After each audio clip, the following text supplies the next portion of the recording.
The Media Publicity Subcommittee, headed by Olawale Rashid, accused the governor Itola's-led administration of illegal diversion of funds, among others. The internal crisis occasioned by the composition of leadership of the People's Democratic Party following the emergence of Atiku Abubakar as presidential candidate of the party seems to be taking its toll on the survival of the party and its chances in the 2023 general elections. However, leaders of the party have intensified efforts to restore peace ahead of the elections. Ayobami Akomalafe has the details of this report.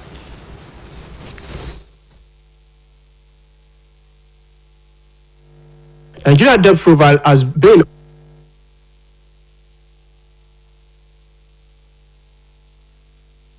crisis lately in the People's Democratic Party over its current leadership setup. The internal crisis was majorly the fallout of its presidential election primary. Some of the controversies also preceded the party primaries held between May and June, while others are outcome of the selection process for candidates.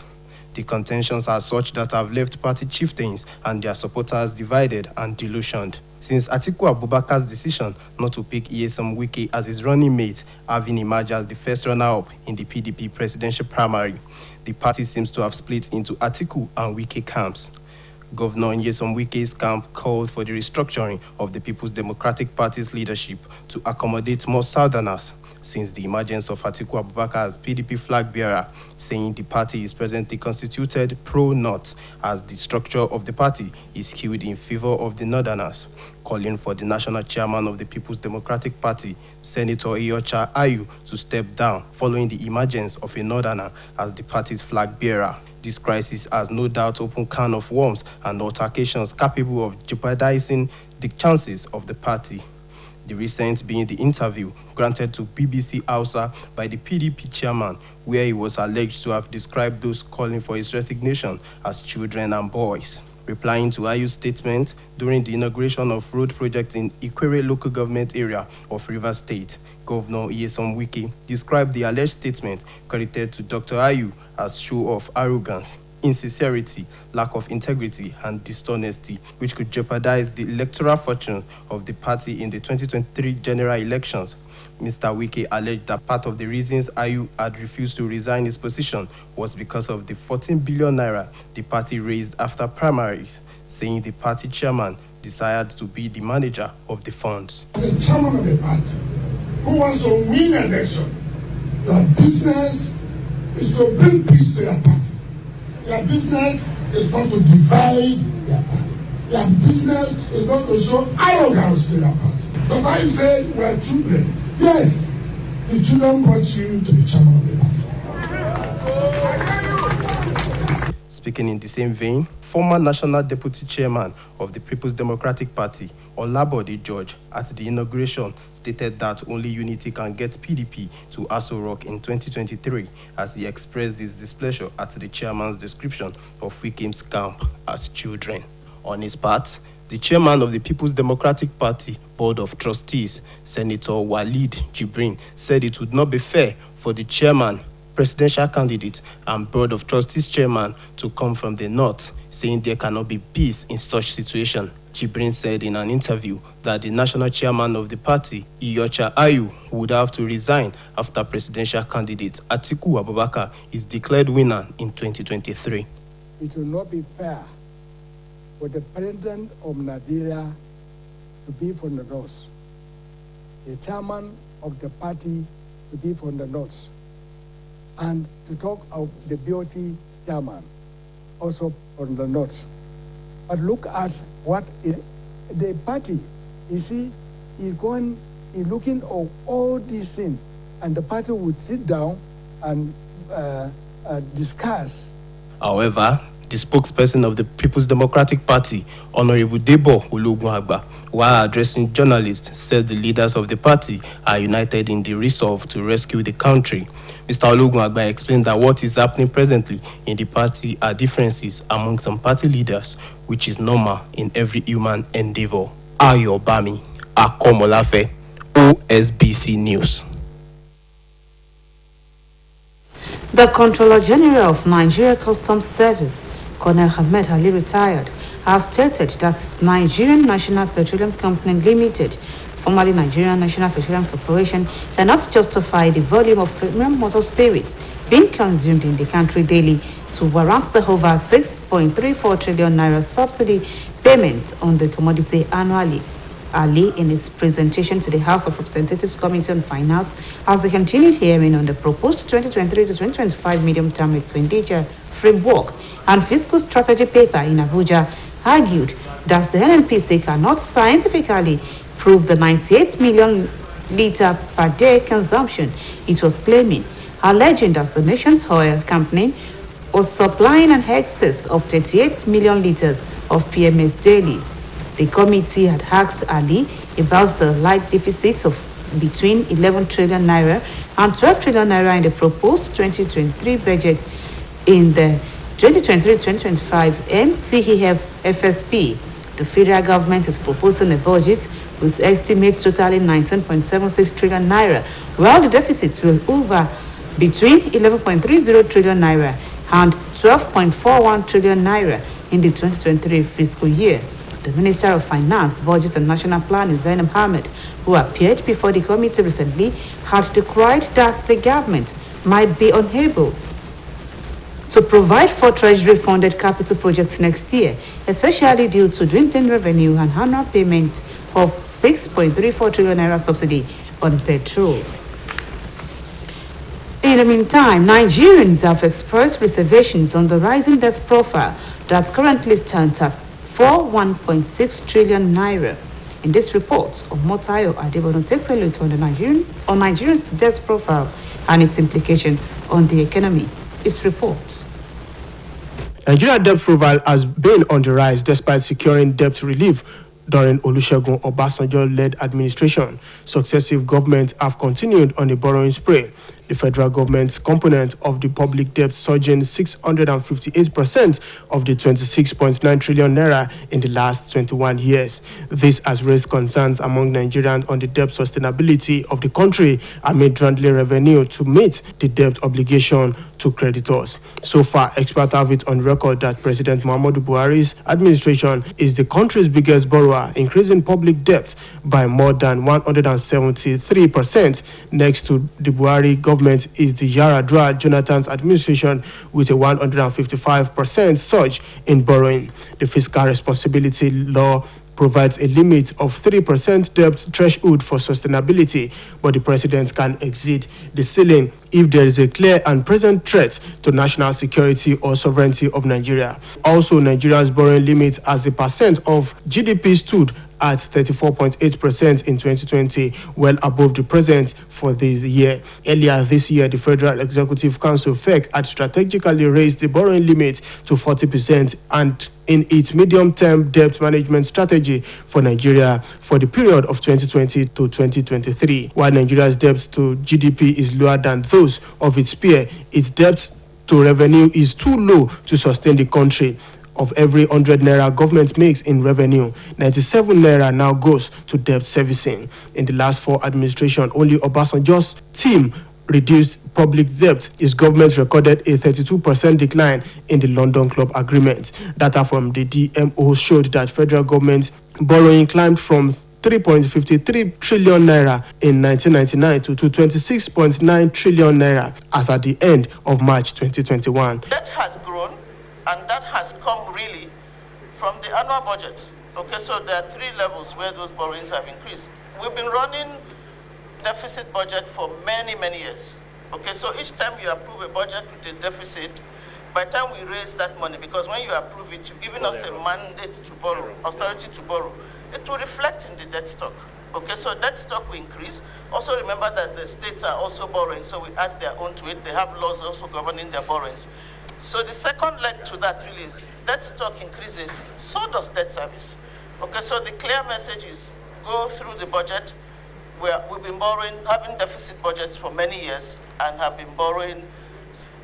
Revenue can't grow at very low rates of 2% or 3%. It has to grow significantly to be able to ensure that we can service our debt and still have funds for capital projects, for other overheads and important activities. This represents a 658% increase in 21 years, comprising of administration of Olusegun Obasanjo, Umar Musa Yar'Adua, Goodluck Jonathan, and the current Muhammadu Buhari. While one cannot declare Nigeria's debt burden as completely unsafe, it is unclear that it should not continue to rise at the rate at which it is rising without a positive counterbalance on the three variables that is consistent. Policies to increase the country's revenue generation and diversify its revenue stream are critical now, as it will ease the pressure on oil revenue and enhance the country's overall development.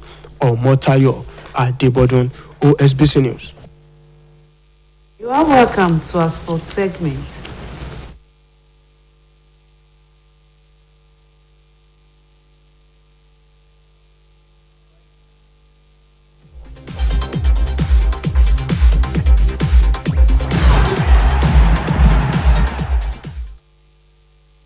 Thomas Tuchel has backed Pierre-Emerick Aubameyang to create his own history and break the number 9 course at Chelsea. Chelsea completed a £10 million deadline day deal for Aubameyang, reuniting the 33-year-old with his old Borussia Dortmund boss Tuchel. Omotayo Adebodun has more on the deadline day transfer and orders from the world of sports. Former Arsenal striker Pierre-Emerick Aubameyang from Barcelona for £10 million, with Marcos Alonso going the other way after his Blues contract was terminated. Chelsea also finalized a loan deal for Juventus midfielder Denis Zakaria on deadline day, but a £43 million offer for Ajax midfielder Edson Alvarez failed to materialize into a complete deal. Turkish club says they have agreed to sign Belgium striker Michy Batshuayi from Chelsea. The 28-year-old joined the Blues in 2016 and his contract with them runs out at the end of the season. Batshuayi has had 5 loan spells while at Chelsea, with stints at Borussia Dortmund, Valencia, twice at Crystal Palace and Besiktas. He looked set for a move to Nottingham Forest, but it fell through on Thursday's transfer deadline. Liverpool have signed Juventus midfielder Arthur Melo on loan until the end of the season. The Brazil international, who is 26 years, made 31 appearances for Juventus last term but has not played in this campaign. He has been capped 22 times for Brazil. Arthur lifted the Copa America in 2019 alongside current Reds goalkeeper Alisson Becker and forward Roberto Firmino. In the meantime, Serena Williams and Venus Williams' double return proved short-lived as they fell to a first-round defeat at the US Open, teaming up for the first time since 2018 and probably the last time they lost 7-6, 6-4 to Czech Lucia Handeraka and Linda Noskova. Together, the American greats have won 14 Grand Slams double title. Serena Williams, who is 40 years, is due to retire after the tournament, while the future plan for elder sister Venus at 42 remains unknown. Serena plays Australian Alaja Tomljanovic in the third round of the women's singles today, but Venus was knocked out of the first round. Omotayo Adebodun, OSBC News.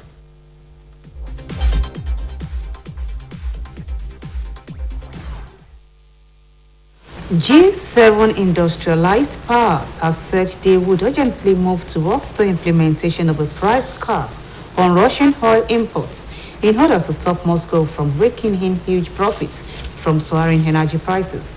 This and more stories from the foreign desk are packaged by Abijali Adedisi. 7 advanced nations said in a statement they will urgently work on the finalization and implementation of the measure without specifying the cap level. The report says Russia is benefiting economically from the uncertainty of energy markets caused by the war and is making big profits from the export of oil, and the group wants to counter that decisively. German Finance Minister Christian Lindner said in a press conference that G7 countries wanted to limit Russia's revenue and reduce the economic damage.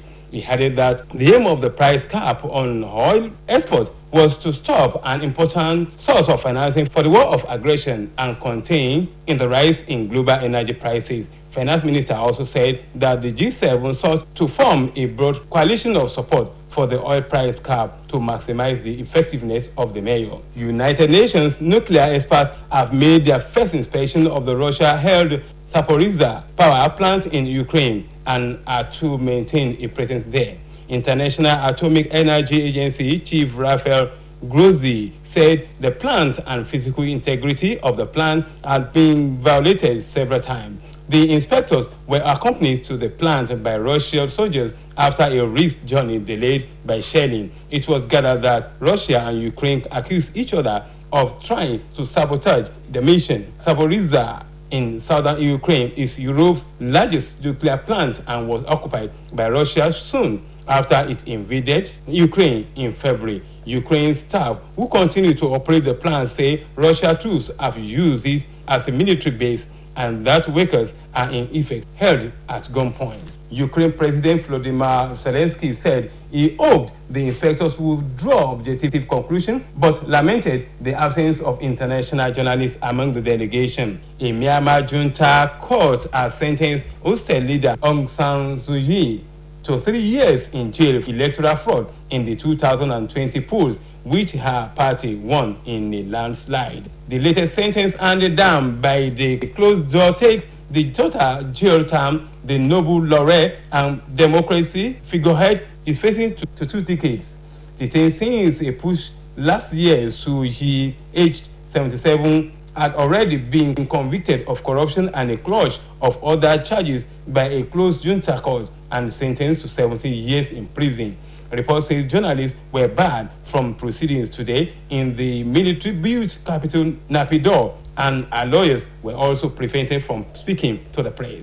The military alleged widespread voter fraud during November 2020 election once resoundingly by Suu Kyi National League for Democracy, although international observers said the poll was largely free and fair. The military has since cancelled the result and said it uncovered more than 11 million instances of voter fraud. Myanmar was plunged into crisis following the military power grab last year, with swathes of the country ravaged by fighting and the economy in free fall. More than 2,200 people have been killed and other 15,000 arrested in the military crackdown on dissent since it seized power. Abdul Jalil Adebisi, OSBC News. It's the major reports tonight on OSBC Television. We thank you for watching. It was edited by Oladayo Olanibeku. Good night.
It's the Afrobeat singing competition, the Nigeria Star Search reality TV show, Season 1. As Africans, we create history. And as Kenny's Music, one of the pioneers of today's music, Afrobeat. For all the good things you've done for Afrobeat, I am truly humbled and again excited for being part of this priceless event. When I hear Afrobeat, what comes to the mind is the joy of seeing Africans taking the center stage and setting the standard in the world music business. Nigeria Star Search reality show is the first of its kind to show the world Nigeria Afrobeat talent. Nigeria Star Search. Be the next to blow.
ṣe pàtàkì ó ṣe kókó ká fọmọ lọ́yàn lóṣù mẹ́fà.